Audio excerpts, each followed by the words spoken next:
So నేను ఎప్పుడైతే భాగవతం చదివిన తర్వాత నాకు అరే సైంటిస్ట్ చెప్పిందేమో ఇప్పుడు 1950s భాగవతం ఎప్పుడు రాశారు? మన ప్రకారం వ్యాసుడు రాశాడు. వ్యాసుడు ఎప్పుడు రాశాడు? 5000 సంవత్సరాల క్రితం. మరి 5000 సంవత్సరాల క్రితం వ్యాసుడు మల్టీవర్స్ గురించి రాశాడంటే వ్యాసుడు సైంటిస్టా? కాదు, ఋషి. మరి 5000 సంవత్సరాల క్రితం మల్టీవర్స్ రాశాడంటే డెఫినెట్లీ దీంట్లో ఏదో ఉంది అని నాకు ఇంట్రెస్ట్ వచ్చి నేను రీసెర్చ్ చేయడం మొదలుపెట్టా.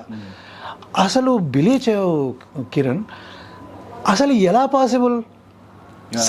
సైన్స్ ఈరోజు చెప్తున్న విషయాలను 5000 సంవత్సరాల క్రితం మన ఋషులు చెప్పగలిగారంటేనే మనకు బుర్ర తిరుగుతుంది, ఎలా పాసిబుల్ ఇదని.